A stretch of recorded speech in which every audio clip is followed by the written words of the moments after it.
Assistant commissioner کا charge لیتے ہی میں نوکر شاہی کے ایک ایسے خود ساختہ زندان میں محبوس ہو گیا جس کی تنہائی جیل کی کال کوٹری سے زیادہ سنگین تھی۔ بھاگلپور کی آبادی 2.5-3 لاکھ سے اوپر تھی، لیکن ضلعی انتظامیہ کے اوپر والے 8-10 افسران اعلیٰ سول لائن میں ایک دوسرے کی ہمسائیگی ہی میں رہتے تھے۔ شام کو کلب میں جمع ہو کر ایک دوسرے کے ساتھ ہی ٹینس یا برج کھیلتے تھے، ایک دوسرے کے لیے شراب کا آرڈر دیتے تھے، موقع پا کر ایک دوسرے کے خلاف چغلیاں بھی کھا لیتے تھے۔ ان کا باقی دنیا کے ساتھ بس اتنا ہی رابطہ اور واسطہ تھا جتنا ایک برہمن کا شودر کے ساتھ ہو سکتا ہے۔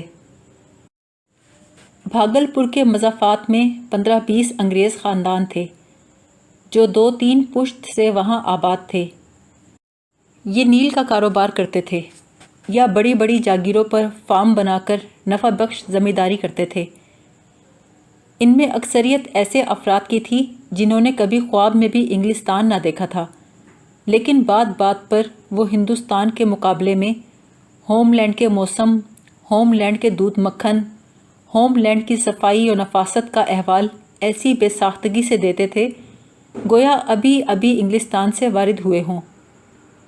مہینے میں ایک بار یہ لوگ شاپنگ کے لیے شہر آتے تھے اور کلب میں بیٹھ کر سرگوشیوں میں کلکٹر، DIG اور SP کو اپنے علاقوں کے سیاسی اور سماجی حالات سے آگاہ کر جاتے تھے۔ وہ کالے افسروں کو درخور اعتنا نہیں سمجھتے تھے۔ مقامی باشندوں میں کوئی مسلمان بھاگلپور کلب کا ممبر نہیں تھا۔ ہندوؤں میں بھی صرف 2 ہندو اس کلب کے ممبر تھے، ایک تو کمار اندر نارائن سنگھ جو راشٹریہ سوائم سیوک سنگھ کا صدر ہونے کے علاوہ ضلع کے بہت بڑے جاگیردار بھی تھے، دوسرے مسٹر کمل دھاری لال تھے۔ کمل دھاری لال آکسفورڈ کے تعلیم یافتہ سلجھے ہوئے وشیر المشرب رئیس تھے، یورپین ٹھاٹ باٹ سے رہتے تھے اور مہینے میں 1 یا 2 بار شاندار ڈنر دیا کرتے تھے۔ یہ ڈنر دراصل ضلع کی انتظامیہ کے لیے رابطۂ عامہ کا ذریعہ تھے۔ جب کبھی بھاگلپور میں امن عامہ کا سنگین مسئلہ سر اٹھاتا تھا تو مسٹر دھاری لال فریقین کو مدعو کر لیتے تھے، جہاں باہمی افہام و تفہیم سے کئی مشکل مراحل طے ہو جاتے تھے۔ ایک شام کلکٹر مسٹر ایڈون ٹیری پریڈو کلب آئے، مجھے ایک طرف لے جا کر رازداری سے بولے، کمشنر کی منظوری سے ہم نے فیصلہ کیا ہے کہ کل سے تمہیں نت نگر کا اسپیشل مجسٹریٹ مقرر کیا جائے۔ وہاں رائے بہادر سیٹھ بدری پرساد ایک سلک کی فیکٹری تعمیر کرنا چاہتے ہیں، کچھ لوگ ان کی راہ میں روڑے اٹکا رہے ہیں، تمہارا کام ہے رکاوٹیں دور کرو تاکہ کمشنر جلد سے جلد فیکٹری کا سنگ بنیاد رکھ سکے۔ انہوں نے مجھے امن و امان برقرار رکھنے کی تلقین کی اور اس سلسلے میں کمار اندر دیو نارائن سنگھ اور سیٹھ بدری پرساد کے ساتھ رابطہ قائم کرنے کی ہدایت بھی دی۔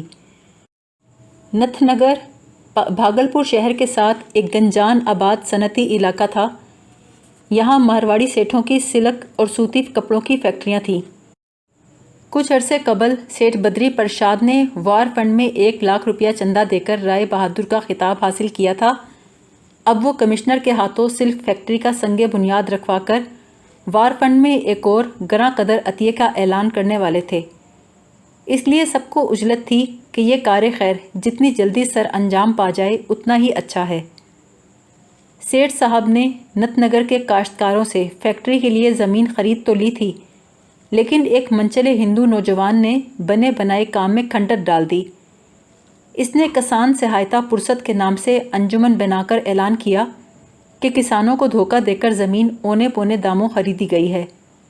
جب تک ان کے ساتھ انصاف نہیں ہوتا فیکٹری کی تعمیر شروع نہیں ہو سکتی۔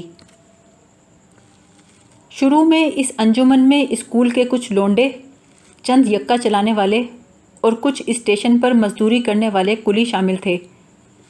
دن بھر کے کام سے فارغ ہو کر وہ کاغذ کی سیاہ جھنڈیاں لے کر جلوس کی صورت نکلتے، گلی کوچوں کا چکر لگا کر اس قطعہ زمین میں میٹنگ منعقد کرتے جس کے گرد سیٹھ صاحب کے انجینئرز نے چونے کی لکیر کھینچ کر فیکٹری کی نشاندہی کی تھی۔ روز بروز تماش بینوں کی تعداد میں اضافہ ہوتا گیا۔ سر شام فیکٹری کی زمین والا قطعہ انقلاب زندہ باد، مورک سیٹھ کا ناش ہو، ہندوستان چھوڑ دو، جے ہند جیسے انواع اقسام کے نعروں سے گونجنے لگتا۔ نت نگر میں مجھے کوئی نہیں پہچانتا تھا، اس لیے 2-4 روز میں نے بڑی آزادی سے گھوم کر وہاں کے حالات کا جائزہ لیا۔ رمضان کے دن تھے، میں افطار ایک مسجد میں کرتا، تراویح کے لیے کسی دوسری مسجد میں چلا جاتا۔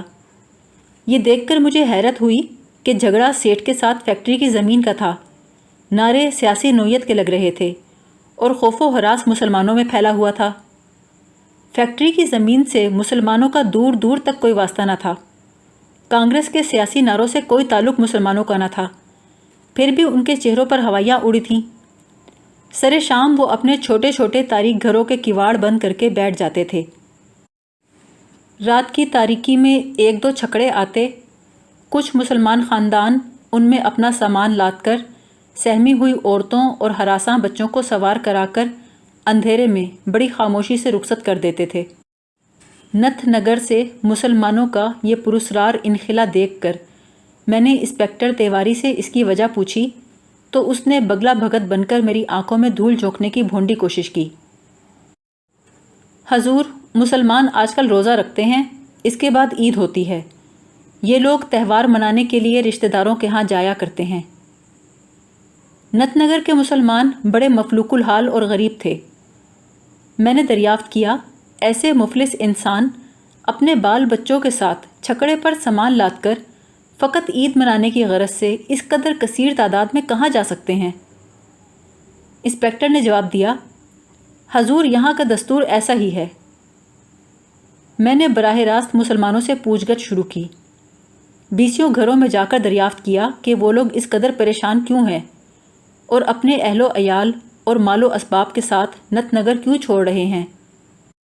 مسجدوں میں نمازیوں سے کریت کریت کر سوال کیا، سب کا ایک ہی جواب تھا، بابو خطرہ ہے۔ کیا خطرہ ہے؟ کس سے خطرہ ہے؟ اس بات کی وضاحت کرنے پر کوئی آمادہ نہ تھا۔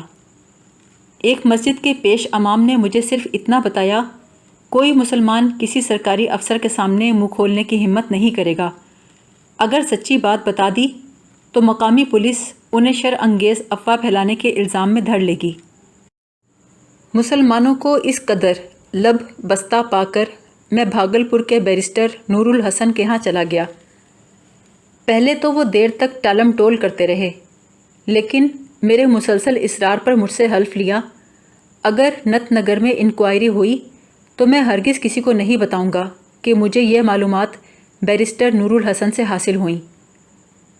میں نے حلف اٹھا کر انہیں یقین دلایا کہ کسی جگہ کسی صورت میں ان کا نام کبھی نہ آئے گا۔ میری یقین دہانی سے مطمئن ہو کر انہوں نے اپنی انگریز بیوی کو دوسرے کمرے میں بھیجا، پھر سرگوشی میں بتایا کہ پچھلے 10-15 برس سے یہ رواج ہے، نت نگر میں کوئی نئی فیکٹری تعمیر ہونے لگتی ہے تو ایک آدھ ہندو مسلم فساد ضرور ہوتا ہے۔ سیٹھ صاحبان ہندو کاشتکاروں سے فیکٹری کی زمین کا سودا کرتے ہیں، کچھ لوگ قیمت بڑھانے کے لیے کسانوں سے ایجیٹیشن کروا دیتے ہیں۔ رفتہ رفتہ یہ ایجیٹیشن سیاسی رنگ پکڑ لیتی ہے۔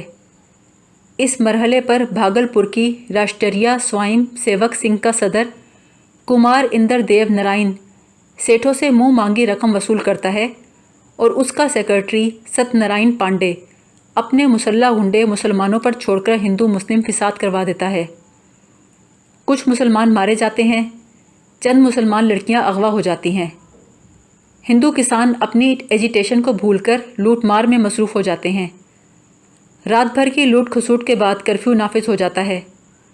کرفیو کی آڑ میں کمشنر یا کلیکٹر فیکٹری کا سنگ بنیاد رکھ دیتا ہے۔ سیٹھ صاحبان گورنمنٹ کے کسی فنڈ میں عطیے کا اعلان فرماتے ہیں، اس طرح نت نگر میں ایک نئی فیکٹری کا اضافہ ہو جاتا ہے۔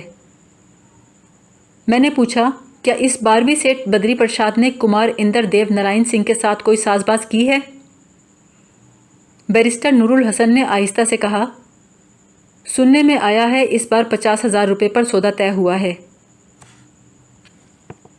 اگلا سارا دن میں نے بھاگلپور کلیکٹریٹ کے ریکارڈ روم میں صرف کیا۔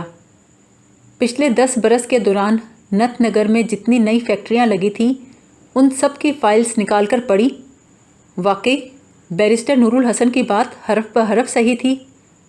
ہر فیکٹری کی بنیاد ہندو مسلم فساد پر کھڑی تھی، لیکن عجیب بات تھی، ان فسادات کے سلسلے میں نہ کہیں کمار اندر دیو نارائن کا نام آتا تھا، نہ ست نارائن پانڈے کا، بلکہ پولیس اور مجسٹریٹ کی تحقیقاتی رپورٹوں میں مسلمانوں کو مورد الزام ٹھہرایا گیا تھا۔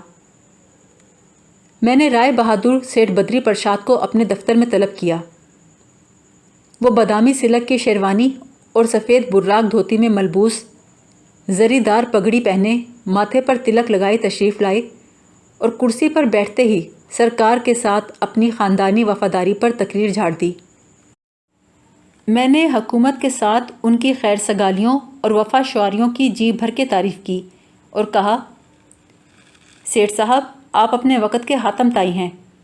کار ہائے خیر میں آپ کے فیاضانہ چندوں کی شہرت دور دور تک پھیلی ہوئی ہے۔ میری اس بات پر وہ محتاط ہو کر بیٹھ گئے کہ شاید میں ان سے کسی فنڈ کے لیے چندہ مانگنے والا ہوں۔ بولے، ارے جناب، کہاں کے حاتم طائی، دن رات کولو میں جت کر ٹکڑا کماتے ہیں۔ جب کبھی پرماتما کی دیا ہوتی ہے تو صاحب لوگوں کی سیوا بھی کر لیتے ہیں۔ آج کل ہاتھ بڑا تنگ ہے، اس فیکٹری کے جھنجٹ نے سارا کاروبار ٹھپ کر دیا ہے۔ میں نے ترپ کا پتہ پھینکا۔ سیٹھ جی، آپ کا ہاتھ کب تنگ ہوتا ہے؟ ابھی تو آپ نے کمار اندر دیو نارائن سنگھ کو 50,000 روپے کا دان دیا ہے۔ یہ سن کر سیٹھ صاحب کو جھٹکا لگا، ان کے ہونٹ پھڑپھڑانے لگے۔ میں نے زومانی طنز سے کہا، سیٹھ صاحب آپ پریشان کیوں ہو گئے؟ کمار اندر دیو نارائن بڑے نیک آدمی ہیں، وہ آپ کا روپیہ اسی کار خیر میں لگائیں گے جس کے لیے آپ نے دان دیا ہے۔ سیٹھ بدری پرساد نے خود کو سنبھال کر کچھ کہنے کی کوشش کی تو میں نے بڑی بے رخی سے روک دیا اور دروازے کی طرف اشارہ کر کے کہا، رائے بہادر آپ تشریف لے جا سکتے ہیں۔ رائے بہادر نے آنکھیں پھاڑ پھاڑ کر مجھے دیکھا، پھر توأن و کرہن کرسی کا سہارا لے کر کھڑے ہو گئے۔ ان کی زری دار پگڑی بے ترتیب ہو کر ایک طرف کو ڈھلک گئی۔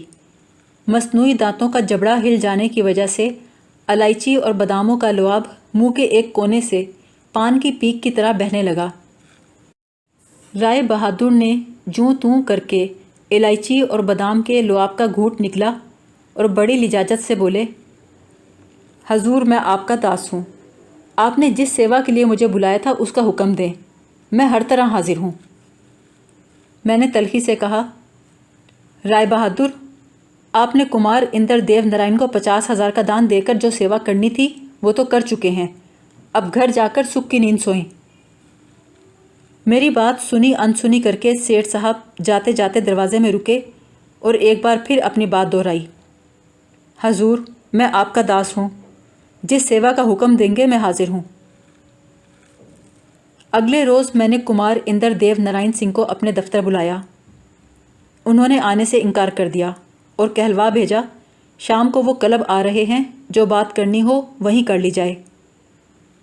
شام کو کلب میں ایک ہاتھ میں وسکی کا گلاس اٹھائے وہ بڑے تمتراک سے میری طرف لپکے اور لہک کر بولے، جناب اسسٹنٹ کمشنر بہادر، آداب عرض ہے، آج کل بڑی بڑی طلبیاں ہو رہی ہیں، لیجئے بندہ حاضر ہے، فرمائیے کیا حکم ہے؟ میں نے خشک سا جواب دیا، مسٹر سنگھ، میں دفتر کی باتیں دفتر میں کرتا ہوں، کلب میں سرکاری باتیں کرنے کا عادی نہیں۔ کمار اندر دیو نارائن نے غٹا غٹ وسکی کا گلاس ختم کیا اور غصے سے بولے، باپ رے باپ، یہ ٹھاٹھ ہیں جناب کے، ارے شکروار 8 دن تو آپ کی سروس ہے، ابھی سے دماغ آسمان پہ چڑھا ہوا ہے۔ میں نے کوئی جواب نہ دیا۔ کمار صاحب تیز تیز قدم اٹھاتے بار میں گئے اور وسکی کا تازہ گلاس بھر کر لائے۔ میرے سامنے کھڑے کھڑے 2-3 سانسوں میں گلاس خالی کیا اور گرج کر بولے، اسسٹنٹ کمشنر بہادر کلب میں بات کرنے کے عادی نہیں، کمار اندر دیو نارائن سنگھ کو دفتروں میں حاضری دینے کی عادت نہیں، اب بات بنے تو کیسے بنے؟ میں نے کہا، مسٹر سنگھ آپ کل صبح 10 بجے میرے دفتر تشریف لا سکتے ہیں۔ کمار صاحب نے تحقیر سے بھرپور قہقہہ لگایا اور کہا، آپ کا یہ خاکسار کمشنر اور کلیکٹر سے نیچے کسی ٹٹپونجیے کے دفتر میں نہیں جایا کرتا۔ میں اٹھ کر بلیئرڈ کھیلنے کے کمرے کی طرف چل پڑا۔ کمار صاحب پیچ و تاب کھاتے چند قدم میرے ساتھ چلے، پھر رک گئے، پکار کر بولے، مجھے غلطی سے سیٹھ بدری پرساد نہ سمجھ بیٹھنا، میرا نام کمار اندر دیو نارائن سنگھ ہے، ہاں